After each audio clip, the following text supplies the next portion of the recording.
જય શ્રી કૃષ્ણ, જય માતાજી, હર હર મહાદેવ। કાર્તિક સુદની પ્રબોધિની એકાદશી એટલે દેવ ઉઠી એકાદશી। હર હર મહાદેવ। ઓમ નમો ભગવતે વાસુદેવાય। આજે આપણે કાર્તિક સુદની પ્રબોધિની એટલે દેવ ઉઠી એકાદશી વિશે જાણશું। એની કથા, વાર્તા, વિધિ, વ્રત કેમ કરવું એ બધું જાણશું।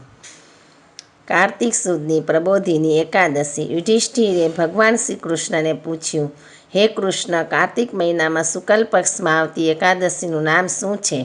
એનો મહિમા સંભળાવો। ભગવાન શ્રી કૃષ્ણે કહ્યું, હે રાજન, કાર્તિક માસના શુક્લ પક્ષમાં જે એકાદશી આવે છે એને પ્રબોધિની એકાદશી કહેવાય છે। એને દેવ ઉઠી એકાદશી પણ કહે છે। એ સઘળા પાપોનો નાશ કરવાવાળી તેમજ મોક્ષ આપવાવાળી છે। પૂર્વકાળમાં બ્રહ્માજીએ નારદને એનું મહાત્મ્ય કહ્યું હતું તે હું તમને કહું છું તે તમે બધા ધ્યાનથી સાંભળો। નારદે બ્રહ્માને પૂછ્યું, હે પિતામહ, જે પ્રબોધિની એકાદશીએ ધર્મમાં અને કર્મમાં પ્રવૃત્તિ કરવાવાળા ભગવાન ગોવિંદ યોગ નિદ્રામાંથી જાગે છે તેથી તેને દેવ ઉઠી એકાદશી પણ કહે છે। એ એકાદશીનું મહાત્મ્ય તમે મને વિસ્તારથી કહેવાની કૃપા કરો। બ્રહ્માજીએ કહ્યું, હે મુનિ શ્રેષ્ઠ નારદ, આ પ્રબોધિની એકાદશીનું મહાત્મ્ય પાપોનો નાશ કરનારું તથા પુણ્યને વધારનારું છે।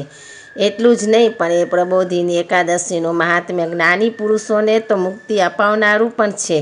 જ્યાં સુધી ભગવાન શ્રી વિષ્ણુને યોગ નિદ્રામાંથી જગાડનારી કાર્તક સુદની પ્રબોધિની નામની એકાદશી આવતી નથી ત્યાં સુધી સમુદ્રથી માંડીને સરોવર સુધીના જેટલા તીર્થો છે બધા પોતાના મહાત્મ્યની ગર્જનાઓ કર્યા જ કરે છે। આ પૃથ્વી પર ભગીરથે આણેલી ગંગા પોતાના પુણ્યોની ત્યાં સુધી ગર્જનાઓ કરે છે જ્યાં સુધી કાર્તિક મહિનાના શુક્લ પક્ષમાં ભગવાન શ્રી હરિને જગાડનારી અને પાપોનો નાશ કરનારી પ્રબોધિની નામની એકાદશી આવતી નથી। આ એકાદશીને દિવસે એકટાણું કરવાથી એક જન્મના પાપો નાશ થાય છે। એ દિવસે ઉપવાસ કરવાથી 1000 અશ્વમેઘ યજ્ઞો અને 100 રાજસૂય યજ્ઞો કર્યાનું ફળ મળે છે। વળી જે વસ્તુ દુર્લભ છે, જે મેળવી શકાતી નથી અને જે વસ્તુને ત્રણેય લોકમાં કોઈએ જોઈ પણ નથી તે વસ્તુને માંગવાથી પ્રબોધિની એકાદશી આપે છે। વળી આ એકાદશી દિવસે ભક્તિભાવપૂર્વક ઉપવાસ કરવાથી એ વ્રત કરનારને ઐશ્વર્ય, સંપત્તિ, ઉત્તમ બુદ્ધિ, રાજ્ય તથા સુખ આપે છે। એટલું જ નહીં પણ જે પાપો મેરુ પર્વત તથા મંદરાચલ પર્વત જેટલા મોટા હોય તો પણ એ બધાને માત્ર એક પ્રબોધિની એકાદશીનો ઉપવાસ બાળી નાખે છે। તે જ પ્રમાણે હજારો પૂર્વજન્મોનું ભેરું થયેલું પાપ પ્રબોધિની એકાદશીનું વ્રત કરીને રાત્રે જાગરણ કરવાથી અગ્નિ જેમ રૂના ઢગલાને બાળી નાખે છે એમ એ સઘળા પાપોને બાળી નાખે છે। જે મનુષ્ય પ્રબોધિની એકાદશીનું વિધિપૂર્વક વ્રત કરીને થોડુંક પણ પુણ્ય કરે છે તો પણ એ પુણ્યનું ફળ મેરુ પર્વત જેટલું મોટું થઈ જાય છે। તેમજ જે મનુષ્ય આ પ્રબોધિની એકાદશી વ્રત કરીને એ વ્રત નિમિત્તે મેરુ પર્વત જેટલું મોટું પુણ્ય કરે તો પણ એ વિધિ વગરનું હોય તો તેનું ફળ અતિ સૂક્ષ્મ મળે છે। એટલે વ્રત અને પુણ્ય વિધિપૂર્વક કરવું જોઈએ। જે મનુષ્ય સાચા મનથી પહેલાં ધ્યાન કરે છે અને પછી પ્રબોધિની એકાદશી વ્રત કરે છે તેમના પિતૃઓ નરકના દુઃખોમાંથી છુટકારો મેળવીને ભગવાન વિષ્ણુના ધામમાં જાય છે। વળી જે મનુષ્ય પ્રબોધિની એકાદશી વ્રત કરીને ભગવાન વિષ્ણુની પૂજા કરે છે અને એ નિમિત્તે જાગરણ કરે છે તેના બ્રહ્મ હત્યા જેવા ઘોર પાપો પણ ભગવાન ધોઈ નાખે છે। વળી અશ્વમેઘ વગેરે યજ્ઞો વડે મનુષ્ય જે દુર્લભ ફળને મેળવે છે તે જ ફળને પ્રબોધિની એકાદશીના વ્રત નિમિત્તે જાગરણ કરીને મનુષ્ય અનાયાસે મેળવી લે છે। તેમજ સર્વ તીર્થોમાં સ્નાન કરવાથી જે ફળ મળે છે તેમજ સોનાનું તથા પૃથ્વીનું દાન કરવાથી મનુષ્ય જે ફળ મેળવે છે તે જ ફળને પ્રબોધિની એકાદશીના દિવસે જાગરણ કરનાર મનુષ્ય મેળવી લે છે। જે મનુષ્ય પ્રબોધિની એકાદશી વ્રત કરે છે એના ઘરમાં ત્રણેય લોકના તીર્થો નિવાસ કરે છે. કાર્તિક મહિનાના શુક્લ પક્ષમાં શ્રી હરિને યોગ નિંદ્રામાંથી જગાડનારી પ્રબોધની એકાદશી આવે છે. તે ખરેખર પુત્રો અને પૌત્રોને આપનારી છે. જે મનુષ્ય પ્રબોધિની એકાદશી વ્રત કરી ઉપવાસ કરે છે તેના બાળપણના, યૌવનના તથા ઘરપણમાં કરેલા પાપો ભગવાન વિષ્ણુ ધોઈ નાખે છે. વળી એકાદશી ધન આપનારી, ધાન્ય આપનારી, પવિત્ર તેમજ સર્વ પાપોને દૂર કરનારી હોય શ્રેષ્ઠમાં શ્રેષ્ઠ છે. જે મનુષ્ય પ્રબોધિની એકાદશીએ વ્રત કરીને ઉપવાસ કરે છે અને તે દિવસે ભગવાન વિષ્ણુનું પૂજન કરે છે એને કંઈ પણ દુર્લભ હોતું નથી.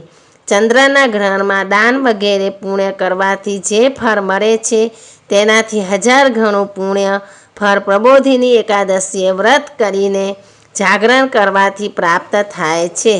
વળી પ્રબોધિની એકાદશીએ સ્નાન, દાન, જપ, તપ, હોમ, સ્વાધ્ય તેમજ શ્રી વિષ્ણુ ભગવાનનું પૂજન કર્યું હોય તો તે સઘળું કરોડ ગણું ફળ આપનાર થઈ જાય છે.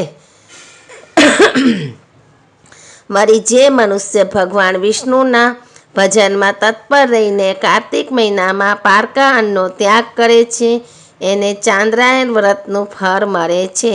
તે જ પ્રમાણે જે મનુષ્ય શાસ્ત્રોનું પઠન, પાઠન, ચર્ચા વગેરે કરીને કાર્તિક મહિનો પસાર કરે છે તે પોતાના સર્વ પાપોને બાળી નાખે છે અને 10,000 યજ્ઞો કરવાનું ફળ પણ મેળવી લે છે.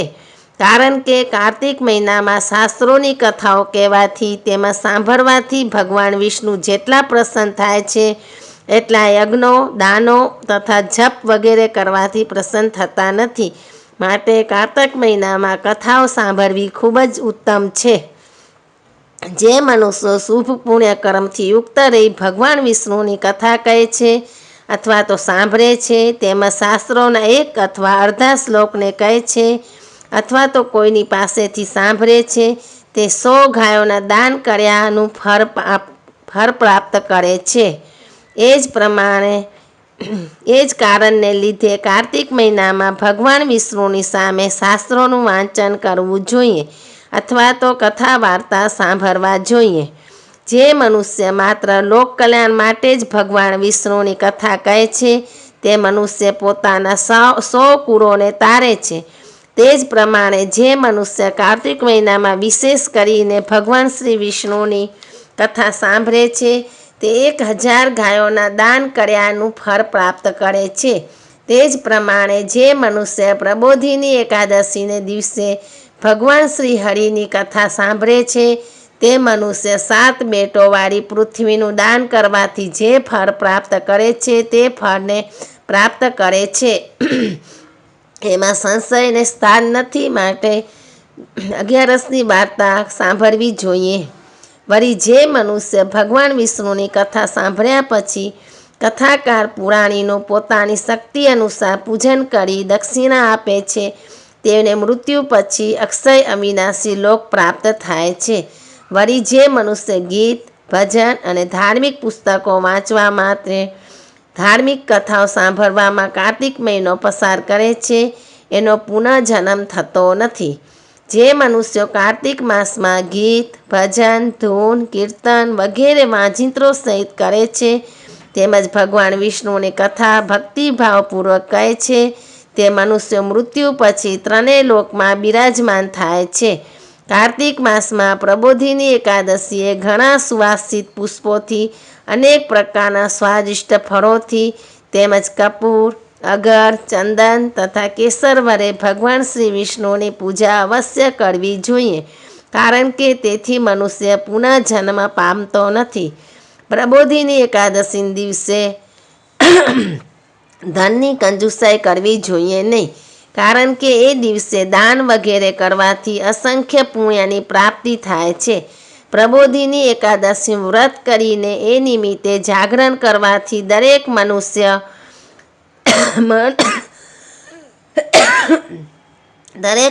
મન, વચન તથા કર્મથી જે કંઈ પાપ કરે છે તે બધા પાપ ભગવાન વિષ્ણુ ધોઈ નાખે છે.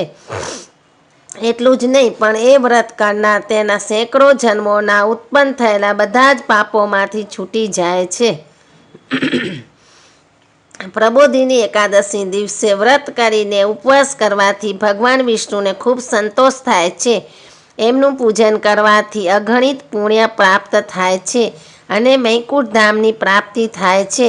વળી એકાદશીએ જાગરણ કરવાથી મનુષ્ય શંખમાં પાણી લઈને અનેક પ્રકારના સ્વાદિષ્ટ ફળો તેમજ દ્રવ્યો લઈને ભગવાન વિષ્ણુને અર્ધ્ય આપવા જોઈએ. સર્વે તીર્થોમાં સ્નાન વગેરે કરીને તેમજ સર્વ પ્રકારના વ્રત કરીને મનુષ્ય જે ફળ મેળવે છે એનાથી કરોડ ગણા વધારે ફળ શ્રી વિષ્ણુ ભગવાનની પ્રબોધિની એકાદશી દિવસે ભગવાન વિષ્ણુને અર્ધ્ય આપીને મેળવે છે. ભગવાનને અર્ધ્ય પ્રદાન કરતી વખતે ભગવાનનું એકમાત્ર નામ લેવું જ જોઈએ. નામ સ્મરણ કરવાથી પણ ભગવાન ખુશ થાય છે. વસ્ત્રો વગેરે કોઈ પણ બ્રાહ્મણને વસ્ત્રો અર્પણ કરી પૂજા કરનાર ગુરુદેવની અથવા પૂજા કરાવનાર બ્રાહ્મણની વસ્ત્રોનું દાન કરવાથી વિષ્ણુ ભગવાન પ્રસન્ન થાય છે અને ગુરુદેવને દક્ષિણા પણ આપવી જોઈએ.